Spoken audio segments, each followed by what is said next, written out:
नमस्कार, हिमाचल दस्तक में आप सभी का स्वागत है। मैं हूं आपके साथ प्रवीण मुंगटा। पूरा दिन हिमाचल प्रदेश में क्या कुछ खास रहा है, सभी बड़ी खबरों को लेकर आपके साथ जुड़ चुके हैं। और आज की सबसे बड़ी जो खबर है, स्कूलों कॉलेजों को लेकर के आज बड़े ऑर्डर्स जारी हुए हैं। स्कूलों में रील्स बनाने पर पाबंदी लग गई है, सभी अध्यापकों के फेसबुक चलाने पर पाबंदी लग गई है।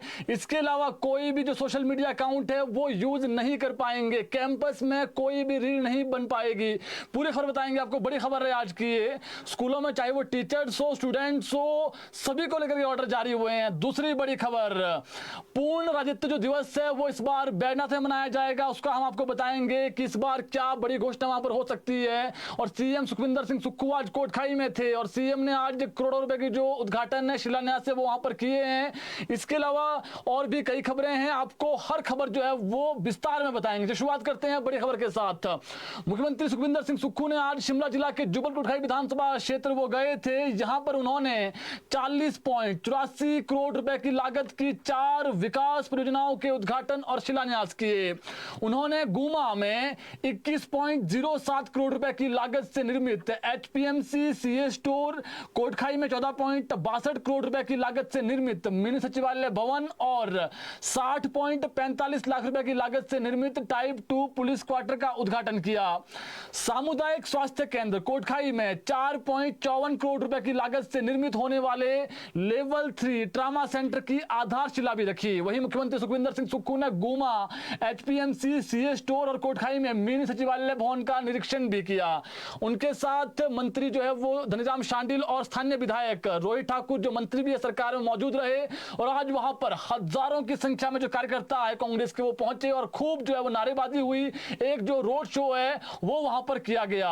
तो ये सीएम सुखविंदर सिंह सुक्खू आज कोटखाई में थे, वहां से फिर वापसी शिमला पहुंच गए हैं। दूसरी बड़ी खबर, इस बार 25 जनवरी को हिमाचल प्रदेश का राज्य स्तरीय पूर्ण राज्यत्व दिवस समारोह कांगड़ा जिला के बैजनाथ में मनाया जाएगा। ये बड़ी खबर है। समारोह की अध्यक्षता मुख्यमंत्री सुखविंदर सिंह सुक्खू करेंगे और मुख्यमंत्री सुखविंदर सिंह सुक्खू समारोह में संबोधित करते हुए कई घोषणाएं कर सकते हैं। तो ये बड़ी खबर है। प्रदेश के सरकारी कर्मचारियों और पेंशनरों की भी उनको संबोधन पर जो है वो नजरें टिकी रहेगी। अब बड़ी खबर इसमें क्या है, जब भी 15 अप्रैल 15 अगस्त जो 25 जनवरी का कार्यक्रम होता है उसमें जो कर्मचारी है उनकी ये आस होती है कि सीएम कुछ ना कुछ जो है वो कर्मचारियों को लेकर के बड़ी जो है वो डिमांड, बड़ी जो है वहां पर घोषणा करें। तो अभी फिलहाल प्रदेश में 11% के आसपास जो है वो डीए कर्मचारियों का जो है वो पेंडिंग है। तो कर्मचारियों को आस है कि सीएम, क्योंकि अभी जो वित्तीय स्थिति वो इतनी अच्छी नहीं है, तो ऐसे में जो एरियर है वो तो बहुत है, लाखों में है और उसकी अभी सिर्फ एक किस्त मिली है 50,000 रुपए की कर्मचारियों को। वो तो संभावनाएं कम है, लेकिन अब जो कर्मचारी है उनका ये कहना है कि कम से कम 4% डीए की एक किस्त की जो घोषणा है वो वहां पर उस दिन सीएम करे। अब देखना पड़ेगा सीएम उस दिन घोषणा करते हैं नहीं करते हैं, लेकिन ये जरूर है कि उस दिन हजारों लाखों जो कर्मचारी है, पेंशनर्स हैं, उनकी निगाहें इस बात को लेकर के होगी कि पूर्ण राज्यत्व दिवस के दिन सीएम सुखविंदर सिंह सुक्खू 4% डीए की कम से कम जो घोषणा है वहां पर करें। तो ये कर्मचारियों की डिमांड है। अब देखना पड़ेगा क्या उस दिन बड़ी घोषणा सीएम करते हैं। आज की सबसे बड़ी खबर, टीचरों, प्रोफेसरों और बच्चों को लेकर के सख्त आदेश जारी हो गए हैं। स्कूल टाइमिंग और कॉलेज टाइमिंग के बीच रील्स बनाने, क्योंकि आजकल आप देख रहे हैं सोशल मीडिया पर जो लड़कियां हैं, लड़के हैं, टीचर्स हैं, कहीं ना कहीं जो है वो रील्स के जो वीडियो सामने आ रहे हैं। अब क्या हो गया है, सोशल मीडिया यूज करने पर शिक्षा विभाग ने रोक लगा दी है और इसमें कोई भी ड्रेस में जो है वो कोई भी रील नहीं बना पाएगा स्कूली बच्चा। कॉलेज कैंपस में लड़का लड़की रील नहीं बना पाएंगे। कॉलेज प्रिंसिपल, स्कूल प्रिंसिपल और जो डिप्टी डायरेक्टर्स हैं उनको आदेश आज जारी कर दिए गए हैं। कॉलेज स्कूल कैंपस में इन सभी गतिविधियों पर रोक रहेगी। आए दिन ऐसे कई वीडियो सामने आ रहे थे, जिसके बाद जो उच्च शिक्षा निदेशक है अमरजीत शर्मा, उन्होंने आज जो है वो आदेश जारी कर दिए हैं। अगर अवहेलना होती है तो फिर चाहे वो टीचर्स हो, बच्चे हो, उन पर गाज गिरेगी। यानी अब टीचर्स जो है वो स्कूलों में ये इंश्योर करेंगे प्रिंसिपल्स कि कोई टीचर जो है वो फेसबुक भी नहीं चला पाएंगे टीचर्स, क्योंकि उसमें ये भी कारण दिया गया कि जो बच्चे हैं उनका जो ध्यान है वो फिर सोशल मीडिया, अगर टीचर जो है वो फेसबुक यूज करता है, सोशल मीडिया अकाउंट यूज करता है, तो फिर बच्चे भी वही चीज सीखते हैं। तो आज जो आदेश जारी हुए हैं उसमें न केवल स्कूलों में, जो कॉलेजेस हैं वहां पर भी जो कॉलेज का कैंपस है वहां पर रील्स नहीं बना पाएंगे जो स्टूडेंट्स हैं। इसके अलावा जो टीचर्स हैं और जो प्रिंसिपल्स हैं उनको ये कहा गया है कि आप इंश्योर करें कि जो बच्चा है वो रील नहीं बना पाएगा। और जो ब्लॉगिंग है, महत्वपूर्ण और है, ब्लॉगिंग भी नहीं कर पाएंगे कैंपस के अंदर। ये स्कूल टाइमिंग के बीच, जो स्कूल टाइमिंग जैसे 10 से 4 है, 9 से 3 है और जो कॉलेज की टाइमिंग है उस बीच इन सभी चीजों पर रोक लगा दी गई है। अगर कोई जो है वो अवहेलना करता है तो उन पर गाज गिर सकती है। ये आज ऑर्डर्स जारी किए गए हैं। और जो फेसबुक है वो भी दोपहर के समय जब आप क्लास लगा रहे हैं स्टूडेंट टीचर्स, उस वक्त जो कक्षा के अंदर टीचर्स जो है वो सोशल मीडिया अकाउंट्स भी यूज नहीं कर पाएंगे। इसको लेकर के भी आज ऑर्डर्स जारी हुए हैं। तो अब ऐसे में अब जो बच्चे हैं, हालांकि बच्चों को तो पहले ही जो है स्कूलों में फोन अलाउ नहीं है, अगर जो टीचर्स अगर ले भी जा रहे हैं, कोई बच्चा छुप के भी ले जा रहा है तो उन पर तो कार्रवाई होती है, लेकिन अब कोई भी रील्स वगैरह नहीं बना पाएंगे कॉलेज और स्कूल कैंपस के बीच में। और कोई सोशल मीडिया अकाउंट भी नहीं यूज होगा जब तक जो है वो कॉलेज और जो स्कूल है वो लगा हुआ है। इसके अलावा तीसरी बड़ी खबर, स्कूल शिक्षा बोर्ड की ओर से इस साल 10 विषयों की अध्यापक पात्रता परीक्षा टेट का आयोजन किया जाएगा। पहले 8 विषयों के लिए टेट होता था। बोर्ड ने अब स्पेशल एजुकेटर के लिए भी टेट लेने का फैसला लिया। ये बड़ा फैसला है। स्कूल शिक्षा बोर्ड के परीक्षा विनियम के नियम 2.2 के अंतर्गत प्रदत्त शक्तियों के प्रयोग से बोर्ड अध्यक्ष ने वर्ष 2025 में आयोजित की जाने वाली डीएलएड सामान्य प्रवेश परीक्षा व टेट के लिए तिथियां निर्धारित की है, ताकि प्रदेश स्तर के अन्य भर्ती एवं प्रवेश परीक्षा लेने वाले विभागों की ओर से निर्धारित जो परीक्षा है उसकी तिथियों का बोर्ड की परीक्षाओं के साथ टकराव की स्थिति उत्पन्न ना हो। इस संबंध में आज स्कूल शिक्षा बोर्ड के जो सचिव है विशाल शर्मा, उन्होंने जानकारी दे दी है। इसके अलावा बात करें और खबर को लेकर के, प्रदेश स्कूल शिक्षा बोर्ड 26 दिन में 10वीं और 12वीं का रिजल्ट निकालेगा। माफी चाहूंगा, परीक्षाएं जो है आयोजित की जाएगी और 18 अप्रैल तक जो परिणाम है वो निकाला जाएगा। शिक्षा बोर्ड ने रिजल्ट निकालने के लिए प्रस्तावित तिथि निर्धारित कर ली है। शैक्षणिक सत्र 23-24 में शिक्षा बोर्ड ने 30 अप्रैल को रिजल्ट निकालने का लक्ष्य निर्धारित किया था, जिसे पूरा भी किया था। हिमाचल प्रदेश स्कूल शिक्षा बोर्ड की 10वीं 12वीं की जो परीक्षा है वो 4 मार्च से शुरू होगी आगामी समय में, और 10वीं कक्षा की जो परीक्षाएं हैं वो 22 मार्च और जो 12वीं की परीक्षा है 29 मार्च से होगी। परीक्षाओं के खत्म होने के बाद, ये बहुत महत्वपूर्ण है, 20 दिन बाद यानी 18 अप्रैल को शिक्षा बोर्ड 12वीं का जो रिजल्ट है वो घोषित कर देगा। 18 अप्रैल को रिजल्ट घोषित करने का जो लक्ष्य है वो शिक्षा बोर्ड ने रखा है, जिसकी जो तैयारियां हैं वो पूरी है। तो कुल मिला के देखें आप, जो टीचर्स हैं जब बच्चों के एग्जाम हो जाएंगे उसके बाद सिर्फ 20 दिन के अंदर जो है वो रिजल्ट निकाला जाएगा। इसके अलावा एक और महत्वपूर्ण खबर है स्कूलों से रिलेटेड। सरकारी स्कूलों में नर्सरी से 8वीं कक्षा तक के विद्यार्थियों को परोसे जाने वाले मिड डे मील की जांच में कई खामियां सामने आई है। बड़ी खबर है। यह खुलासा पंजाब बायोटेक्नोलॉजी इंक्यूबेटर की ओर से स्कूलों में तैयार होने वाले खाने के सैंपल जांचने पर हुआ है। जो स्कूलों में मिड डे मील बन रहा है उसके लिए बड़ी खबर है। सैंपल जांच में सामने आया है कि खाने में ई कोली नाम का बैक्टीरिया है। इससे बच्चों का पेट खराब होने से लेकर आंत को नुकसान तक पहुंच सकता है। जिनके बच्चे सरकारी स्कूलों में पढ़ते हैं, बड़ी खबर है। जांच रिपोर्ट आने के बाद शिक्षा विभाग ने सभी स्कूल प्रबंधकों को खाना बनाते समय स्वच्छता मानकों का ख्याल रखने की जो है वो हिदायत दी है। सितंबर 2024 में केंद्र सरकार के निर्देश अनुसार पंजाब बायोटेक्नोलॉजी इंक्यूबेटर मोहाली की टीम ने ऊना के 10 स्कूलों में जाकर मिड डे मील के सैंपल लिए। सैंपल की जांच रिपोर्ट हाल ही में सामने आई है। इसमें कहा गया है कि भोजन में ई कोली बैक्टीरिया है जो बच्चों की सेहत पर बुरा असर करता है। रिपोर्ट मिलने के बाद शिक्षा विभाग जो है वो हरकत में आ गया है और स्कूलों को जो ऑर्डर्स हैं वो जारी कर दिए हैं। अब क्या होगा कि जो खाना बनाते समय स्वच्छता बनाए रखने का जो है वो ऑर्डर जारी किए गए हैं और स्कूल प्रबंधक पेयजल की नियमित समय अंतराल के बाद क्लोरीन डालते हैं उसमें वो डलवाएं। खाना बनाने वाले स्थान पर इस्तेमाल होने वाले बर्तनों और जहां बच्चों को भोजन खिलाया जा रहा है उस स्थान की प्रतिदिन सफाई करवाई जाएगी। इसके अलावा खाना बनाने से पहले हाथों को साबुन से धोया जाए, इसको जो है वो इंश्योर करवाएं स्कूलों में। ये भी ऑर्डर जारी हुए हैं। बर्तन धोने के बाद वो भोजन वितरित करते समय भी जो है वो हाथों की साफ सफाई का विशेष ध्यान रखें। तो ये बड़ी खबर है। सरकारी स्कूलों में खाना कैसे बनता है, मिड डे मील का लाखों बच्चे खाते हैं इस खाने को। तो अब जो सैंपल्स लिए गए थे कंपनी द्वारा, गवर्नमेंट ऑफ इंडिया इसको करवाया था, शिक्षा विभाग करवा रहा था, तो इसमें ऊना से सैंपल लिए थे, तो इसमें जो बैक्टीरिया है वो सामने आया। तो अब ये ऑर्डर जारी हो गया, जो वहां पर खाना बना रहा है वो साफ सुथरा व्यक्ति हो, नहा कर आए, और वहां पर जहां पर खाना बना रहा है वहां पर गंदगी तो नहीं है। अगर कहीं गंदगी है तो उसका वीडियो बना करके जो है वो आगे भेज सकते हैं, ताकि ऐसे जो लोग हैं जो कहीं ना कहीं जो बच्चों का भविष्य, बच्चों के साथ जो बच्चे खाना खाते हैं तो उनका जो भोजन है उसमें जो शुद्धता है वो पूरी होनी चाहिए, ताकि बच्चे जो है वो गंभीर बीमारियों से बच सकें। तो इसको लेकर के ऑर्डर्स जो है वो जारी कर दिए गए हैं कि जो सरकारी स्कूल है वहां पर जो इंश्योर करवाया जाए कि जहां पर मिड डे मील बन रहा है वहां पर सफाई हो। जो CHT है स्कूलों में, और जो मिडिल स्कूल है वहां पर जो हेडमास्टर्स होते हैं वो इंश्योर करवाएं, प्रिंसिपल जो है वो इंश्योर करवाएं। इसके अलावा बात करें एक और खबर को लेकर, प्रदेश शिक्षा विभाग की शिक्षकों के विदेश दौरे को लेकर तैयारियां पूरी हो गई है। इस बार सिंगापुर जाने वाले शिक्षकों का जो दौरा है वो सैर सपाटे वाला नहीं होगा, बल्कि वहां के एजुकेशन सिस्टम को शिक्षक समझेंगे। प्रारंभिक व उच्च शिक्षा विभाग से 60 शिक्षकों का पैनल सिंगापुर जाएगा। शिक्षा विभाग ने सिंगापुर जाने वाले शिक्षकों के नाम सरकार को फाइनल कर भेज दिए हैं। इसमें प्रारंभिक शिक्षा विभाग से 20 JBT हैं, 20 TGT हैं और 20 CNV शिक्षक शामिल है। इसके अलावा अब जो उच्च शिक्षा विभाग है उसमें 20 लेक्चरर, 20 हेडमास्टर्स और जो 20 प्रिंसिपल्स हैं वो सिंगापुर जाएंगे।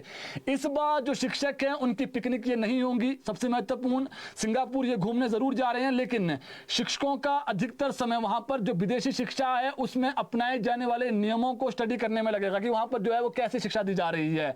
सरकार ने इंटरव्यू, मेरिट व रिजल्ट के आधार पर 120 जो शिक्षक है उनका चयन किया है। ये शिक्षक विदेश दौरे के बाद वहां पर देखे गए शिक्षा के सिस्टम पर यहां पर प्रेजेंटेशन देंगे। यानी जितने भी टीचर जा रहे हैं वहां पर उन्होंने क्या सीखा, जो वहां पर किस प्रकार से शिक्षा प्रणाली है, जब वो वापसी आएंगे तो यहां पर उनसे प्रेजेंटेशन ली जाएगी। यानी जो पिकनिक होती थी, कहीं ना कहीं ये कहा जाता है कि पिकनिक के तौर पर है, लेकिन वहां पर अब जो सिस्टम क्या है पढ़ाई का, चाहे वो स्कूलों में JBT है, TGT है, CNV है, प्रिंसिपल्स खुद जा रहे हैं, तो ऐसे में वहां पर पिकनिक ना मनाएं, वहां से क्या सीखा है फिर बच्चों को भी आप सीखें और यहां पर आप राय भी दें कि ऐसा कर सकते हैं हम। तो ये जो फीडबैक है वो लिया जाएगा जो वहां पर सिंगापुर जा रहे हैं, दौरे पे जा रहे हैं, विदेश दौरे पे। इसके अलावा हिमाचल दस्तक ने एक खबर की थी, बहुत बड़ी खबर थी, बहुत महत्वपूर्ण खबर, जिसमें गरीब परिवार का एक बच्चा था, उसने वीडियो बनाया था कि सर मेरे साथ जो है वो अन्याय हुआ है और मैंने बहुत अच्छा ट्रायल दिया था वॉलीबॉल का, उसके बाद भी मैं चयनित नहीं हुआ हूं। लेकिन इससे बड़ी खबर क्या है, अब जो है वो वीडियोग्राफी होगी। कल जो है वो इंदिरा गांधी जो खेल कॉम्प्लेक्स है वहां पर ट्रायल है और इसमें पूरी तरीके से पारदर्शिता होगी। ट्रायल के लिए राज्य का खेल विभाग और नेशनल वॉलीबॉल एसोसिएशन द्वारा ऑब्जर्वर भी तैनात कर दिए गए हैं। दरअसल 26 दिसंबर को नेशनल टीम के लिए शिमला के इंदिरा गांधी खेल परिसर में ट्रायल हुए थे। इसमें खिलाड़ियों ने बड़े स्तर पर धांधली के आरोप लगाए थे, जिस मुद्दे को हिमाचल दस्तक ने उठाया था।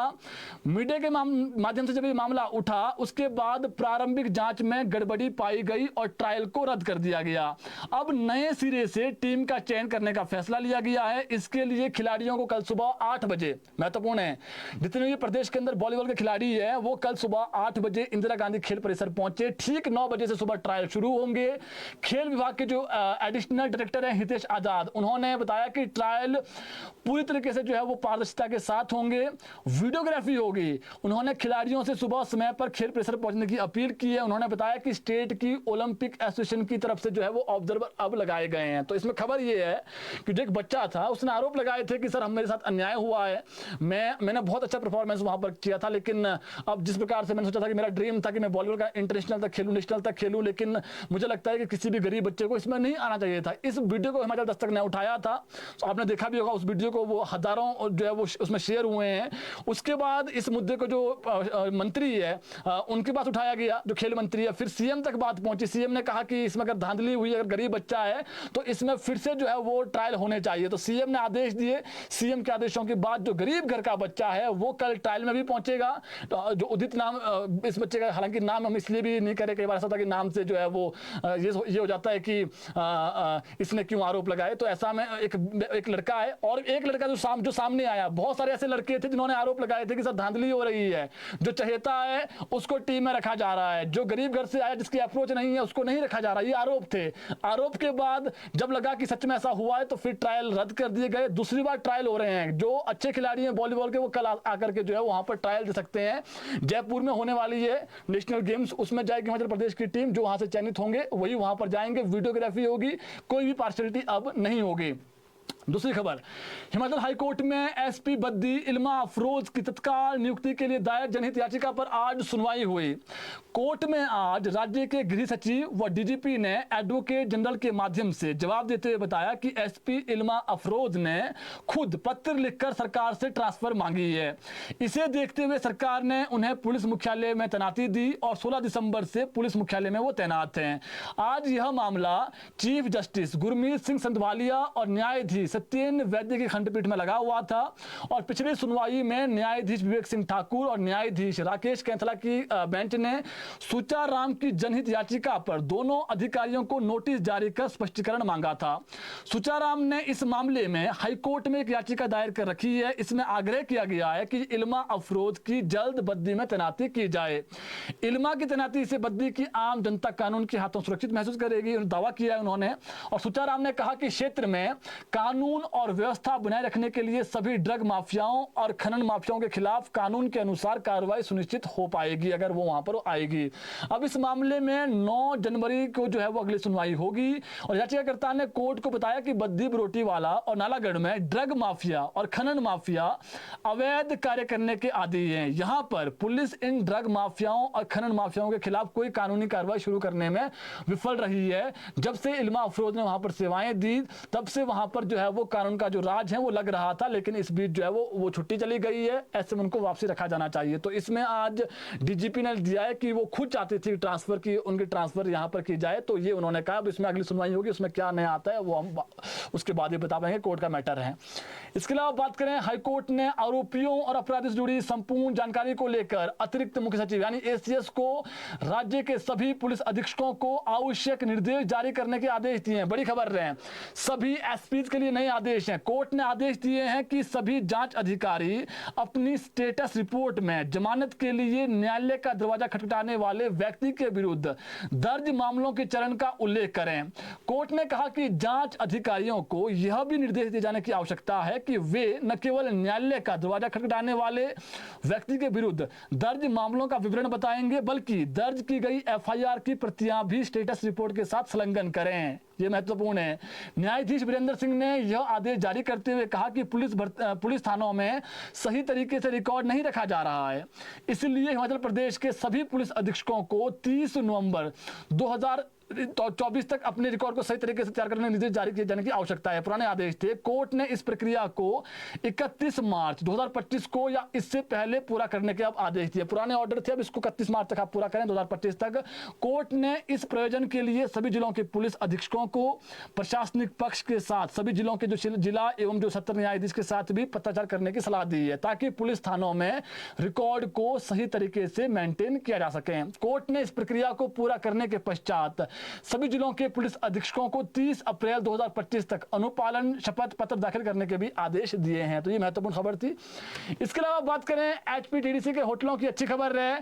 जितने भी एचपीटीडीसी के होटल प्रदेश में हैं, अब देखिए सर्दियों का मौसम शुरू हो गया है, ऐसे में विशेष विंटर पैकेज देने की घोषणा कर दी एचपीटीडीसी ने। इस पैकेज के तहत 3 जनवरी से 15 अप्रैल तक प्रदेश के अधिकांश होटलों में 20 से 40% की छूट रहेगी। यानी अगर आप आ रहे हैं घूमने हिमाचल प्रदेश तो आपको छूट मिलेगी एचपीटीडीसी के होटलों में।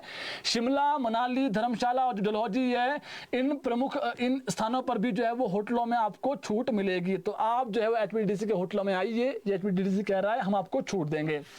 इसके अलावा बात करें एक और खबर को लेकर, हिमाचल प्रदेश पूर्व सैनिक निदेशालय ने पुलिस कांस्टेबल के 123 पदों को भरने के लिए शेड्यूल जारी कर दिया है। बड़ी खबर है आज की। साक्षात्कार 24 फरवरी से हो गए। साक्षात्कार प्रक्रिया 20 मार्च तक चलेगी। इसके तहत सामान्य श्रेणी के 74, अन्य पिछड़ा वर्ग के 16, अनुसूचित जाति के 24 और अनुसूचित जनजाति के 9 पद भरे जाएंगे। साक्षात्कार प्रक्रिया में वही पूर्व सैनिक भाग ले सकते हैं जो 1 जनवरी 2022 से 1 जनवरी 2024 के बीच सेवानिवृत्त हुए हैं। इसके लिए शैक्षणिक जो योग्यता है वो 10वीं पास है। तो ये है जी जो सेवानिवृत्त जो आए हैं आर्मी से लोग, उनके लिए हैं। बाकी जो शेड्यूल है वो आया हुआ है ग्राउंड का। इसके अलावा बात करें आईजीएमसी शिमला में, हमने आपको कल खबर बताई थी कि आउटसोर्स कर्मचारी जो है वो हड़ताल पर चले गए हैं। इसमें बड़ी खबर ये है कि अब ये वापसी जो है वो काम पर लौट आए हैं, ऑपरेशन भी शुरू हो गए हैं। 132 आउटसोर्स कर्मियों की सेवाएं समाप्त करने के उपरांत करीब 600 आउटसोर्स जो कर्मचारी है वो इनके समर्थन में बीते कल अनिश्चितकालीन हड़ताल पर चले गए थे प्रदेश के सबसे बड़े अस्पताल आईजीएमसी में। इसके चलते अस्पताल में सफाई व्यवस्था पूरी तरीके से जो है वो चरमरा गई थी। वहीं ओपीडी से लेकर ओटी तक का जो कामकाज प्रभावित हुआ, कई ऑपरेशन कल नहीं हो पाए। अब इन 132 आउटसोर्स कर्मियों की नौकरी नहीं जाएगी, बल्कि इन्हें 6 माह का सेवा विस्तार प्रदान किया गया है। इस संबंध में स्वास्थ्य विभाग की ओर से आईजीएमसी प्राचार्य को पत्र भेज दिया गया है। आज सुबह आउटसोर्स कर्मी आईजीएमसी में एकत्रित हुए और यहाँ पर आगामी जो रणनीति है वो इन्होंने बनानी शुरू ही की थी, जिसमें यह निर्णय लिया गया कि उनकी मुख्य मांग नौकरी की थी। जो आउटसोर्स कर्मचारी थे उनको सेवा विस्तार मिल गया है 6 महीने का, इसलिए जो लड़ाई है वो यहीं पर समाप्त कर देते हैं। ऐसे में अब जो 600 के लगभग जो कर्मचारी थे वो हड़ताल पर अब जो चले हुए थे वो वापसी आ गए हैं और आज ऑपरेशन भी हुए और जो सफाई व्यवस्था है वो पूर्ण तरीके से जो है वो आज अच्छी रही। इसके अलावा आज की और एक बड़ी खबर, रोहड़ू के दलगांव में इस वक्त ऐतिहासिक भुंडा महायज्ञ चल रहा है और जो बेड़ा की रस्म है वो चल रही है। इस महायज्ञ में सूरत राम मौत की घाटी को इस वक्त पार कर रहे हैं, घास से बनी रस्सी से पार कर रहे हैं। ये पूरा महायज्ञ में सबसे बड़ा आकर्षण का जो केंद्र है वो बेड़ा ही है। इसके लिए हजारों लाखों लोग वहां पर पहुंचे हुए हैं। इस रस्म को पूरा करने के लिए जब रस्सा लगाया जा रहा था आज, उस दौरान जब इसको खींच रहे थे तो अचानक रस्सा नीचे गिर गया, थोड़ा सा टूट भी गया रस्सा, मगर बाद में इसको जो है वो संभालते हुए स्थानीय लोगों ने इसे बांध दिया वापसी और इस रस्म को जो है वो निभाया जा रहा है। इस रस्म को एक व्यक्ति बेड़ा बनकर निभाता है और जो बेड़ा है सूरत राम, वहां पर एक स्थानीय व्यक्ति है दलगांव के, एक ऊंची पहाड़ी से रस्सी को जो है वो नीचे दूसरी पहाड़ी के बीच जो है वो स्लाइड करते हुए मौत का इसको खेल कहा जाता है, मौत की खाई को पार करते हैं। और जो सूरत राम है ये 9वीं बार बेड़ा बनकर रस्सी को पार कर रहे हैं और 65 से 70 के बीच इनकी उम्र बताई जा रही है। तो बेड़ा की रस्म चल रही है अभी जी और हजारों लोग उस महायज्ञ में वहां पर हैं। और आपको बता दें देवता महाराज बकरालू जो दलगांव के जो वहां स्पेल वैली है वहां के सबसे बड़े देवता है और 40 साल बाद ये हो रहा है। 39 के बाद 40 साल अभी लग गया है, तो 39 ईयर्स के बाद ये हो रहा है और वहां पर कई जो बड़ी शक्तियां हैं, दैवीय मिलन वहां पर हो रहा है। मतलब दस्तक टीवी पर आपको हमने कवरेज भी उसकी दिखाई, जो वहां से वीडियोज आए हमारे संवाददाता के माध्यम से हमने दिखाई आपको। हम यही दुआ करेंगे देवता महाराज बकरालू की जो कृपा है वो पूरे प्रदेश के लोगों पर बनी रहे। दूसरी खबर, बिलासपुर में आज सुबह किसी ने एक नवजात बच्चे को कड़ाके की सर्दी में सड़क किनारे सुनसान जगह पर छोड़ दिया। दुखद खबर है, यह घटना बिलासपुर के मलोखर के चढ़ाव गांव की है और ग्रामीणों की सूचना के बाद बच्ची को पुलिस ने अस्पताल में भर्ती कराया है, जहां पर उसका इलाज चल रहा है। सूचना यह है कि बच्ची बिल्कुल स्वस्थ है। बताया जा रहा है कि सुबह के समय शिमला बैरी जो वहां पर नवगांव सड़क के किनारे ग्रामीण जब घर से बाहर टहलने को निकली एक महिला थी तो उसने एक बच्ची की रोने की आवाज सुनी। इसके बाद यह जानकारी जो है उसने पुलिस को दी, ग्रामीणों को दी और प्रत्यक्षदर्शियों के अनुसार बच्ची को एक छोटे से कंबल में लपेट कर छोड़ा गया था। जब तक पुलिस मौके पर पहुंची तब तक गांव की महिलाएं मौके पर पहुंची और उन्होंने आग जलाकर ठंड से करहा रही बच्ची को सेक लगाया। फिर बच्ची को पुलिस के हवाले कर अस्पताल पहुंचाया गया। ग्रामीणों ने इस घटना में रोष व्यक्त किया है और पुलिस से इस मामले में गंभीरता से जांच की मांग की है। और जिस प्रकार से इस ठंड में मध्य प्रदेश में इस वक्त ठंड चल रही है और हाड़ कंपाती ठंड है, उसमें एक कुमाता कहूंगा मैं, कुमाता ऐसी मां नहीं हो सकती है जो अपनी संतान को, 1 दिन की बच्ची है, अगर आप उसको पाल नहीं सकते थे, दुनिया के सामने ला नहीं सकते थे, तो फिर ऐसा वो किया ही क्यों आपने। एक छोटी बच्ची, गनीमत ये रही कि जब वो बच्ची कमर में वहां पर उन्होंने फेंक दी, किसी ने भी, इस पर FIR हो चुकी है, मामला दर्ज हो गया है अनजान व्यक्ति के खिलाफ, तो वहां पर उस बच्ची को कंबल में फेंक दिया गया। गनीमत ये रही कि किसी जानवर ने उस बच्ची को अपना शिकार नहीं बनाया। अब इस मामले में हमारी SP जो बिलासपुर है उनसे बातचीत हुई, उन्होंने कहा है कि हम CCTV फुटेज देख रहे हैं, रास्तों के CCTV फुटेज देख रहे हैं कि इस रास्ते से कौन गुजरा है, कब गुजरा है, पैदल कौन जा रहा है, और हमारी कोशिश रहेगी कि जो आरोपी है उनको पकड़ा जाए। और ऐसा बच्चा, एक बहुत ही प्यारी छोटी सी बच्ची है और उसे क्या मालूम कि इस दुनिया में आते ही उसके साथ ऐसा हो जाएगा। तो जो बच्ची अभी हॉस्पिटल में है और हो सकता है कल उसको शिमला भेज दिया जाए जब तक उसके, क्योंकि किसका बच्चा है कोई पता नहीं है, कौन फेंक गया कोई पता नहीं है, कुमाता है, ऐसा इंसान तो समाज के लिए भी कलंक है। तो ये बच्ची कल शिमला आ सकती है, जो यहाँ पर बच्चों के लिए जो है वो जो ऐसे बच्चे होते हैं उनके लिए एक संस्थान बना हुआ है, वहाँ पर उनको रखा जाता है। हालांकि जो ये बच्ची है इसकी जो परवरिश है वो सरकार के माध्यम से होगी ही होगी, लेकिन फिर भी जो ऐसे पेरेंट्स हैं वो समाज में कलंक है, ऐसे लोग देवभूमि के लिए कलंक है जो इस प्रकार से अपने बच्चों को खुले में छोड़ देते हैं और उन्हें किसी भी बात को, और ऐसे लोग जो है वो कहीं ना कहीं जो है वो भगवान भी इन चीज़ों को देखता है। इसके अलावा बात करें एक और खबर को लेकर के, प्रदेश में कल से बारिश बर्फबारी को लेकर अलर्ट आ गया है। प्रदेश में 2 दिन भारी बारिश का हैवी स्नोफॉल का अलर्ट है। तो ये महत्वपूर्ण खबर है। मौसम विभाग ने कल से चंबा, कांगड़ा, कुल्लू, मंडी, शिमला, किन्नौर और लाहौल स्पीति इन जिलों में ऑरेंज अलर्ट जारी कर दिया है। शेष जिलों में भी गर्जन के साथ बारिश होने का पूर्वानुमान, इसमें हमीरपुर है, बिलासपुर है और कांगड़ा है, यहां पर बारिश होगी।